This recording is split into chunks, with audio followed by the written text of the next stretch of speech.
सबसे पहली बात, अभी प्रशासन की तरफ से वापस खबर आई है कि 4 बजे के आप कार्यक्रम को थोड़ा डिले करें। हम हमारे अधिकारियों को लेके बैठ रहे हैं, आपकी सारी मांगों पे डिस्कस कर रहे हैं और जितने भी पूरी कर सकेंगे आप थोड़ा सा उसको आगे बढ़ा लो, हम सारी पूरी करेंगे। तो ये आपकी जीत है कि आपके पास लोग आए और जो गद्दार थे ना वो चल के गए थे और वो चल के आए हैं। ये फर्क होता है स्वाभिमानी में और गद्दार में। आप लोगों के स्वाभिमान की जीत है ये कि वो चल के आपके पास आएंगे, आपको चल के उनके पास नहीं जाना है। आपकी बात करने आपके बीच में आना पड़ा उनको। क्यों? क्योंकि उनको पता है कि मध्य प्रदेश का युवा इस अंगूठे की ताकत भली भांति जानता है, सरकारें बना भी सकता है और बिगाड़ भी सकता है। अब जो हमारा भूख हड़ताल का काम है वो जारी रहेगा। 4 बजे हम विधानसभा घेराव की ओर नहीं जा रहे हैं, हम उनका इंतजार कर रहे हैं। यदि उनने हमसे समय मांगा है कि आप हमें समय दे दो, हम सारी मांगे पूरी कर देंगे, पर थोड़ा सा समय उनको ज्यादा चाहिए कि घंटे 2 घंटे में और उनकी जो भी डिस्कस है आईपीएस अधिकारियों के साथ, क्योंकि कोई भी कानून लागू होने से पहले अधिकारियों से डिस्कस करनी पड़ती है, तो वो प्रोसेस में ला रहे हैं उसको, तो लागू करके आपकी बात मानेंगे। तो वो जो बात करना चाहते हैं उनको समय दिया है। 4 बजे हम विधानसभा घेराव की तरफ नहीं जा रहे हैं। जो अनशन का कार्यक्रम है मैं यहीं बैठ के अनशन पे बैठूंगा, जो अभी तक बैठा हूँ। अनशन जारी रहेगा, अनशन समाप्त नहीं है, नहीं आंदोलन समाप्त है। अब पहली बात, हमारी लड़ाई क्या है ये हर युवा को पता होना चाहिए। होना चाहिए कि नहीं होना चाहिए? अपनी लड़ाई क्या है पता होना चाहिए कि नहीं होना चाहिए? अपन क्या मांगे पूरी कराने के लिए लड़ रहे हैं? तो हमारी पहली मांग है आर्थिक आधार पे आरक्षण। मतलब बहुत सारे लोग थे हम आरक्षण के खिलाफ है, हम आरक्षण व्यवस्था के खिलाफ है, आरक्षण का विरोध कर रहे हैं, आरक्षण के खिलाफ है। इस वजह से हमारे कई एसटी भाई हमसे दूर हो गए। जिनके परिवारों ने हमारे पूर्वजों के लिए बलिदान दिए, त्याग किया, वो हमसे दूर चले गए। क्यों? क्योंकि हमारे खिलाफ गलत षड्यंत्र चलाए गए, गलत भावनाएं चलाई गई। हम चाहते हैं आर्थिक आधार पे आरक्षण हो।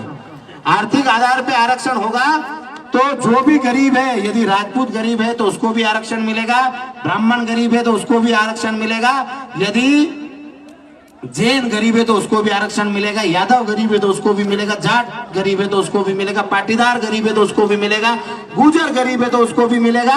जितने भी जनरल ओबीसी या एसटी की जातियां हैं सभी को आरक्षण का लाभ मिलेगा, जातिगत न होकर आर्थिक रूप से।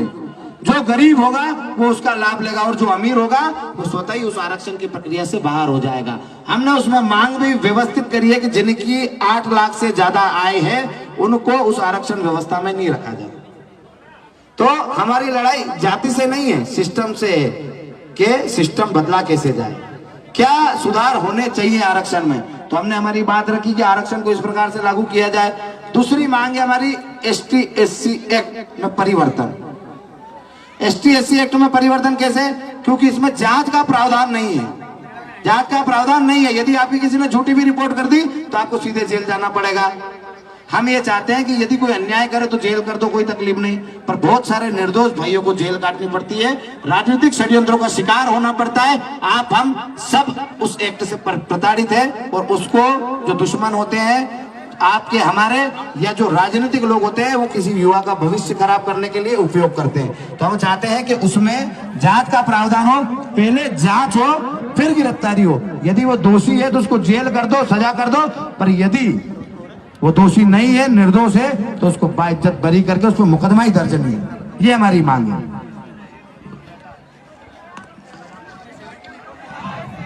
तीसरी मांग है हमारी ST/SC एक्ट की तर्ज पर जनरल ओबीसी एक्ट बनाया जाए। जैसे आपने सोच लिया कि ST/SC वाले लोगों को प्रताड़ित किया जाता है, हम भी मानते हैं कि कोई प्रताड़ित करता है तो उसको संरक्षण मिलना चाहिए, वैसे ही जनरल ओबीसी के व्यक्ति को भी कोई प्रताड़ित करता है तो उसको भी संरक्षण मिलना चाहिए, उसको भी अधिकार होने चाहिए। उसके जो मौलिक अधिकार है उनमें एक समानता का अधिकार है। यदि किसी एक वर्ग को आपने कोई एक्ट या कानून बना के दिया है उसके हक अधिकारों की रक्षा करने के लिए, तो हम भी उस मौलिक अधिकार में आते हैं कि हमें भी समानता के अधिकार जो मिले हैं उसके आधार पर जनरल ओबीसी एक्ट बने, ताकि हमारे लोगों के ऊपर भी कोई अन्याय, अत्याचार या प्रताड़ना दे तो उसके ऊपर भी वो मुकदमा हो सके। दोनों में समानता क्या होनी चाहिए? बेटी किसी की भी हो, किसी भी धर्म की हो, किसी भी जाति की हो, यदि उसके साथ गलत होता है तो उसको फांसी की सजा मिलनी चाहिए, ना कि एक जाति विशेष को देखकर उसको रकम मिलनी चाहिए और एक जाति विशेष को देखकर एफआईआर भी नहीं होनी चाहिए। ये मध्य प्रदेश में लंबे समय से चल रहा है कि यदि किसी एसटी एससी की बहन के साथ गलत होता है तो उसको 2.5 लाख रुपए मिलते हैं छेड़छाड़ पे, और यदि 376 बलात्कार होता है तो 8.5 लाख रुपए मिलते हैं। और वही घटना हमारे किसी जनरल या ओबीसी के व्यक्ति के साथ होती है तो कहीं ना कहीं वो ठगा हुआ महसूस करता है, उसकी एफआईआर तक नहीं होती है। हम ये चाहते हैं कि वो भी एसटी एससी की जो महिला है, वो हमारी बहन है, उसके साथ अत्याचार होता है तो उसका सिर कलम करके लटका देना चाहिए चौराहे पे। पर वो का वो हमारे साथ भी होना चाहिए कि हमारे वर्ग में भी किसी बहन बेटी के साथ अत्याचार हो तो उसकी भी गर्दन काट के चौराहे पे लटकानी चाहिए। ना कि न्याय देने से मिलेगा, पैसे देने से बात दबाई जाती है, न्याय नहीं दिया जाता। पैसे लेना मात्र से न्याय नहीं मिलता है। खाली आप उसको बोल रहे हो हम तुमको पैसे दे रहे, पैसे के लिए कल भी एसटीएससी वाले नहीं आए थे, आज भी नहीं आ रहे। वो कल भी न्याय मांग रहे थे, आज भी न्याय मांग रहे हैं कि उनके साथ कोई गलत हो तो न्याय होना चाहिए। पैसा उनको भी नहीं चाहिए और पैसा हमको भी नहीं चाहिए, हमको चाहिए न्याय। और न्याय की व्यवस्था सुधारी जाए, न कि भेदभाव बढ़ाया जाए, जाति संघर्ष बढ़ाया जाए। ईडब्ल्यूएस में भूमि मकान की जो बाध्यता है वो समाप्त करके 8 लाख की वार्षिक आय हो, ऐसा मानकर जो ईडब्ल्यूएस का आरक्षण है उसको लागू किया जाए। जो छात्र हमारे ईडब्ल्यूएस परीक्षाओं में सम्मिलित होते हैं उनको ही नहीं, सारे छात्र जितने भी छात्र हैं उनको 3 वर्ष की छूट दी जाए। और वो मांग आपकी पूरी हो चुकी है, पहले ही घोषणा हो गई है आपके आंदोलन से पहले। वर्तमान में प्रक्रियाधीन शिक्षक भर्ती 2018 में प्रथम काउंसलिंग के पश्चात शेष बचे ईडब्ल्यूएस वर्ग के समस्त पदों को द्वितीय काउंसलिंग या शिक्षा विभाग की वर्तमान नियोजन प्रक्रिया में समस्त पदों के साथ ईडब्ल्यूएस वर्ग के पात्र अभ्यर्थियों से भरा जाए। ईडब्ल्यूएस के रिक्त पदों को किसी और वर्ग से ना भरा जाए। मतलब समझ रहे हो, तुम्हारे लिए 1000 पद निकाले, उसमें 500 सिलेक्शन हो गए तुम्हारे, फिर 500 बच गए, उसमें क्या करेंगे, तुमको नहीं लेंगे, वापस दूसरों को भरेंगे। तो हम ये चाहते हैं कि हमारे लिए जो कोई वैकेंसी निकली है तो उसमें बाद में भी पद हमारे ही लिए जाए। प्राथमिक शिक्षा भर्ती वर्ग 3 के पदों में 51,000 पदों पर न्याय संगत रोस्टर के साथ भर्ती की जावे। उच्चतर शिक्षक वर्ग 1, माध्यमिक शिक्षक वर्ग 2 विषयों जैसे मातृभाषा हिंदी, सामाजिक विज्ञान, विज्ञान के विषय में पदों में वृद्धि की जाए। आपको मालूम है क्यों मांग रहे हैं हम पदों में वृद्धि? क्यों मांग रहे हैं? कहा कि सरकारी स्कूलों में मास्टर नहीं बढ़ा हो रहा, आई समझ में, है बढ़ा हो रहा। जिन सरकारी स्कूलों में टीचर की व्यवस्था नहीं है वहां कम से कम टीचर की व्यवस्था है। और ये जो विषय आए हैं इनके ही टीचर सबसे कम है, इनके टीचर सबसे कम है, तो उनकी भर्ती बढ़ाई जाए ताकि सरकारी स्कूल में जो बच्चे पढ़ते हैं उनको अच्छी शिक्षा मिल सके।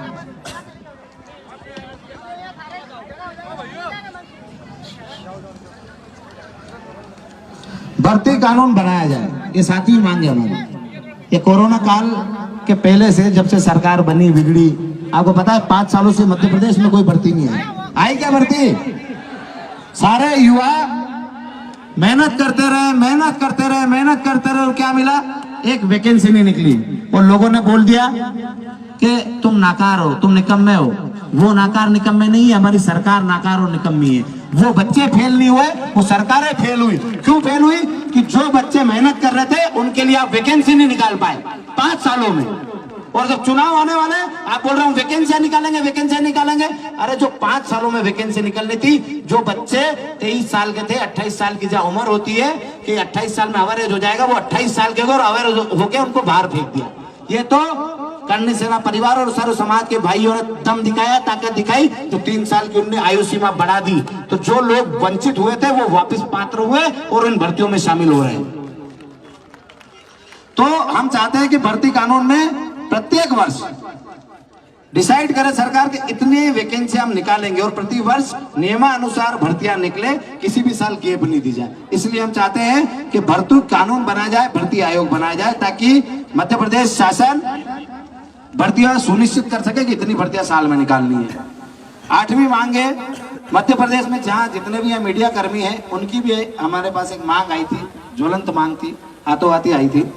तो उन मीडिया कर्मियों के लिए भी हमने एक मांग रखी है कि मध्य प्रदेश में मीडिया कर्मियों को अधिमान्यता देने वाली तथा बीमारी में आर्थिक मदद देने वाली राज्य और संभाग स्तरीय समितियों का पुनर्गठन किया जाए व मीडिया कर्मियों पर लादे गए झूठे मुकदमे वापस लिए जाए। आप लोगों को जैसे सत्ता डराती है, धमकाती है और आपको ऐसे सामाजिक आंदोलनों को नहीं बताने के लिए प्रताड़ित करके जो मुकदमे लगाती है, हम चाहते हैं कि आपके लिए भी ये करनी सेना परिवार लड़े ताकि आप सच को दुनिया के सामने बता सको। सच क्या है ये आप बताओगे, ये हमारी जवाबदारी है। हम आपके लिए आजीवन लड़ेंगे निस्वार्थ भाव से। इसलिए आपकी मांग रखी है कि आपको कोई डरा धमका नहीं सके और आप पे जो झूठे मुकदमे होते हैं वो वापस हो।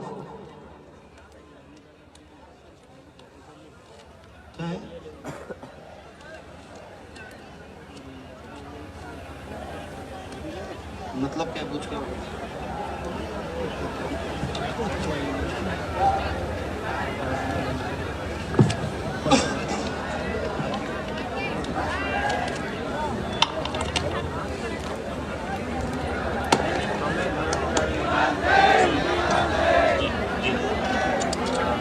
केंद्र और राज्य सरकार की आने वाली सभी भर्तियों में वर्गों को 3 वर्ष की अतिरिक्त छूट दी जाए। राज्य सरकार द्वारा दी गई 3 वर्ष की छूट की समय अवधि 1 वर्ष से बढ़ाकर 2 वर्ष की जाए।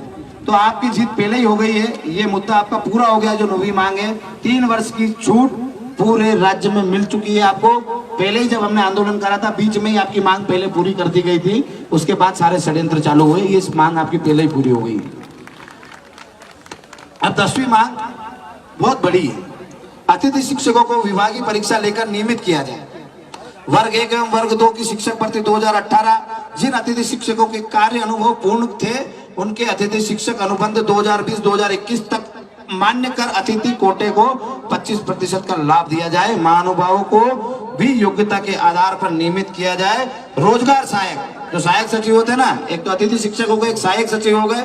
कोरोना स्वास्थ्य कर्मियों व मध्य प्रदेश राज्य एड्स नियंत्रण के संविदा स्वास्थ्य कर्मियों को समान कार्य समान वेतन और नौकरी की सुरक्षा दी जाए। उनको नौकरी से न निकाला जाए और वेतन और नौकरी की सुरक्षा दी जाए। उनको नौकरी से न निकाला जाए और उनको नियमित किया जाए। मध्य प्रदेश के सभी बिजली विभाग सहित सभी विभागों में कार्यरत आउटसोर्स कर्मचारियों को भी योग्यता के आधार पर नियमित किया जाए। अब ये बहुत बड़ी मांग है, मतलब इसमें बहुत सारे वर्ग आ गए। अतिथि शिक्षक आ गए, रोजगार सहायक आ गए, कोरोना में जिन लोगों ने सेवाएं दी वो लोग आ गए हैं, स्वास्थ्य कर्मी जितने भी संविदा वो आ गए हैं और जो विद्युत मंडल में काम करते हैं वो भी आ गए।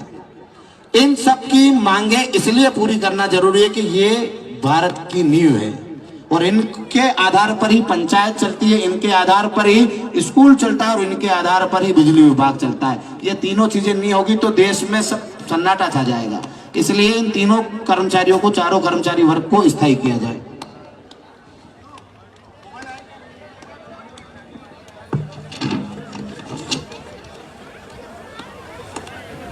किसानों के हित में स्वामीनाथन कमेटी की सिफारिश को लागू किया जाए ताकि किसानों को उपज पर का सही मूल्य मिल सके और रासायनिक खादों की बढ़ती कीमतों पर अंकुश लगाया जा सके। रोजड़ा घोड़ा रोज व जंगली सुअर से प्रदेश के कई क्षेत्रों में किसान परेशान हैं। इसमें निजात दिलाने के लिए उचित कार्य योजना बनाई जाए ताकि किसानों को कृषि उपकरणों पर समस्त प्रकार के टैक्स से छूट दी जाए। अब इस बात को समझना, जितने भी आए अधिकतर किसान परिवार से है कि नहीं है? तो आराम से सुनना उस बात को कि किसान की स्थिति क्या है। क्या जब फसल अच्छी होती है तब उसके भाव मिलते हैं? नहीं मिलते।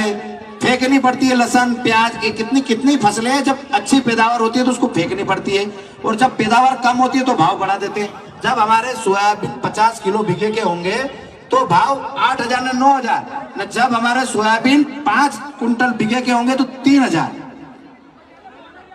तो जब तक आपकी फसलों के उचित मूल्य तय नहीं होंगे, इसलिए स्वामीनाथन कमेटी ने एक रिपोर्ट पेश करी थी 1+4 की कि एक आदमी के साथ 4 आदमी घर में रहते हैं। एक आदमी किसान होता है तो 4 उसका परिवार होता है। उसका ध्यान में रखते हुए, उसके लालन पोषण के लिए सोचते हुए किसानों की फसलों के भाव तय किए जाए, क्योंकि किसान जो होता है पूरा का पूरा अपनी खेती पे निर्भर होता है। यदि बच्चे की फीस भरनी है तो गेहूं चना बेचना है या सोयाबीन बेचना है या लहसुन बेचनी है। यदि बच्चा बीमार हो गया तो भी खेती का कोई सामान बेच के ही वो लाएगा। बच्चे की पढ़ाई कराना है तो फसल पे निर्धारित है, बच्चे की शादी हुई तो या तो वो कर्जा उठाएगा या जमीन बेचेगा और शादी करेगा, क्योंकि हमारी फसलों के कभी हमें भाव इतने मिले ही नहीं कि हम सेविंग कर सकें। तो हम चाहते हैं कि किसानों के बारे में सोचा जाए, उनकी फसलों के भाव सही तरीके से तय किए जाए, ताकि एक आम किसान अपने बच्चों का लालन पोषण कर सके, उनको पढ़ा सके, उनकी मेडिकल की सुविधाएं कर सके, उन बच्चों का भविष्य निर्धारित कर सके, कम से कम उनको रोजगार तक ले जा सके। तो जो हमारी लड़ाई है किसानों की भी है, आप और हम सब किसान हैं। घोड़ा रोज से हम कितने परेशान हैं, कितने दुखी हैं।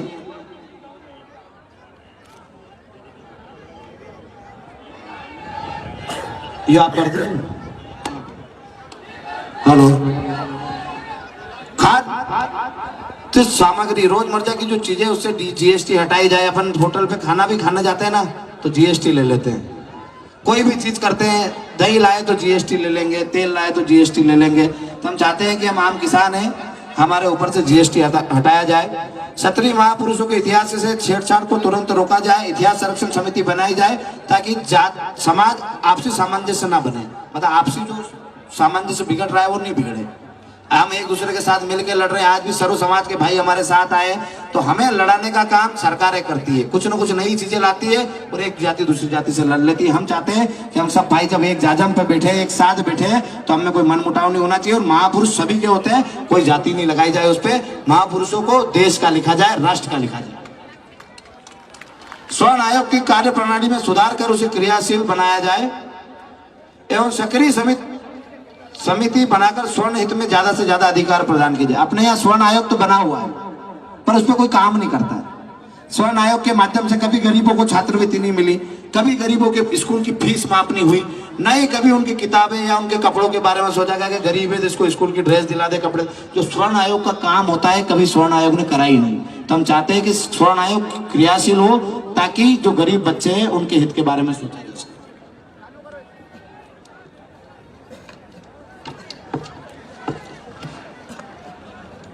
राज्य कर्मचारी आयोग की सिफारिश, जिसमें कर्मचारी की रिटायरमेंट आयु 65 वर्ष करने को कहा गया है। किसी भी परिस्थिति में अब कर्मचारियों की रिटायरमेंट आयु नहीं बढ़ाई जाए ताकि प्रदेश में बढ़ती बेरोजगारी पर अंकुश लगाया जा सके, युवाओं को अधिक अवसर दिए जाए। खाली उनके कहने मात्र से नहीं हो जाएगा कि हमने 260 साल से 62 कर दिए, 62 से 65 कर देंगे। तो अपने को लग रहा है कि इनको पास पैसे देने के नहीं है। अरे देने के नहीं है, वो यदि रिटायरमेंट नहीं लेंगे तो नए लड़के लगेंगे कैसे? तो कहीं ना कहीं रोजगार के ऊपर सीधा सा प्रहार है। तो हम चाहते हैं कि उनकी जो भी व्यवस्था है वो सरकार करे, पर उनकी जब उम्र पूरी हो जाती है तो उनकी जगह नए लोगों को लाया जाए ताकि वो नए लोग रोजगार पा सके। गौ माता को राष्ट्र माता का दर्जा दिया जाए और गौशालाओं में जो भी समस्या आ रही, क्या समस्या मालूम?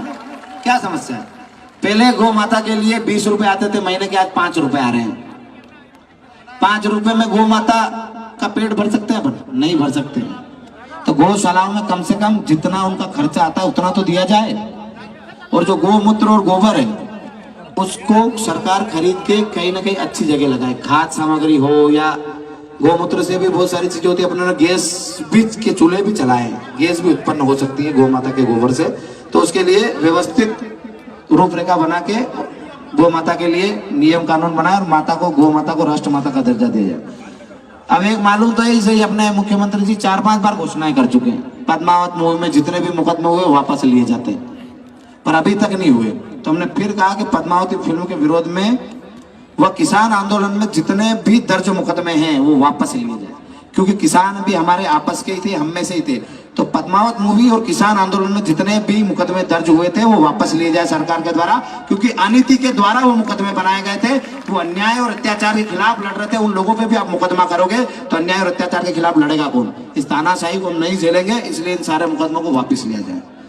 मध्य प्रदेश की भर्तियों में जहां के युवाओं को ही प्राथमिकता दी जाए, अन्य राज्यों के अभ्यर्थियों को कोटा सीमित किया जाए। जैसे कि कहीं भी सरकारी वैकेंसी निकलती है तो हर राज्य में अलग अलग कोटा निर्धारित है, हमारे यहाँ कोई कोटा निर्धारित नहीं है। तो हम ये चाहते हैं कि मध्य प्रदेश के जो राज्य के युवा हैं उनको प्राथमिकता दे और एक कोटा सेट करे कि हर राज्य का अलग अलग कोटा, इतने से इतने लोगों को हम लेंगे। हमें ये नहीं है कि कोई दूसरे राज्य का आके यहाँ नौकरी नहीं करे, पर कोटा तय हो कि इतने लोग यहाँ करेंगे, बाकी के लोगों को, यहीं के लोगों को रोजगार मिलेगा। ये हर राज्य में पहले से है, हमारे यहाँ नहीं। महंगाई तो कर्मचारियों को दी जा रही पदोन्नति के साथ उन्हें उनके साथ अधिकार व सुविधाएं भी दी जाए। कर्मचारियों की पेंशन पुनः चालू की जाए। अब कर्मचारियों की पेंशन बंद कर दी और उनको क्या है कि गेट पे तो मिल रहा है पर ग्रेड नहीं बढ़ रही।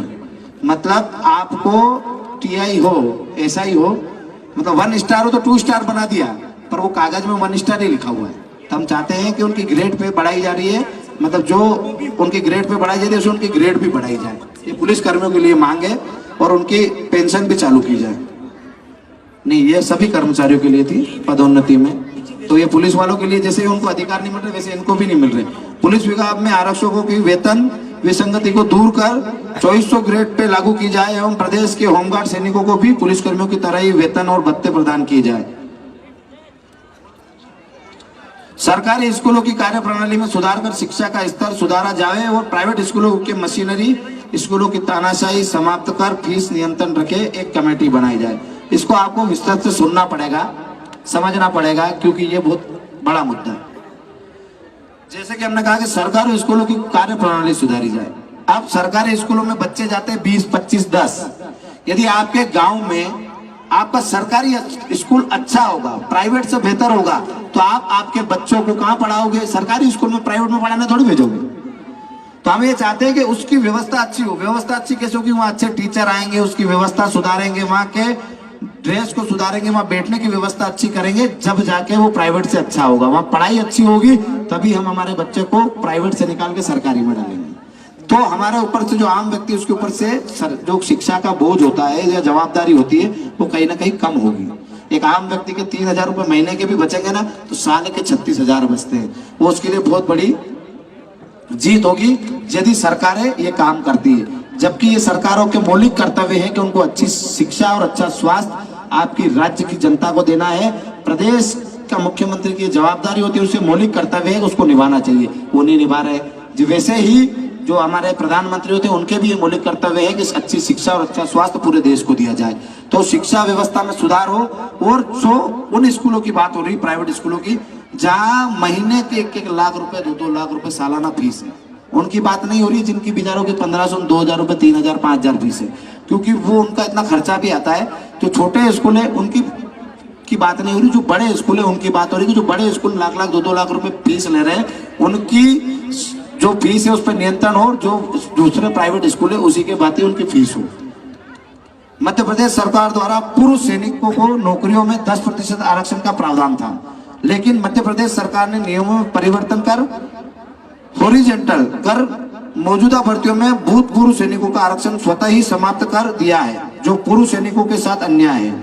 इसे 2017 के नियम के आधार पर हॉरिजॉन्टल विथ कंपार्टमेंट किया जावे, हॉरिजॉन्टल ऑल ओवर को समाप्त किया जावे, प्रथम स्टेज से ही आरक्षण का लाभ दिया जावे। मध्य प्रदेश के समस्त संपूर्ण जिलों में पुलिस कार्यालयों में सैनिक हेल्प डेस्क अलग से स्थापित किया जाए।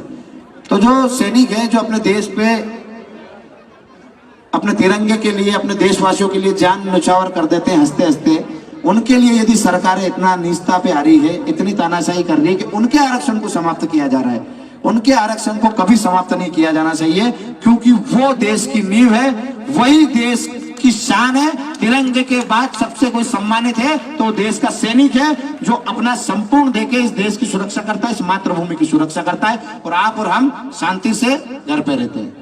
तो उनको जो सुविधाएं असुविधाएं हो रही है, सरकार से हम निवेदन करेंगे कि जल्द से जल्द उनका आरक्षण वैसा ही रखा जाए। और मैं तो बोलता हूँ सैनिकों को आरक्षण बढ़ा दिया जाए, क्योंकि जो सैनिक होते हैं वो करप्ट नहीं होते हैं, वो ईमानदारी से देश सेवा करेंगे।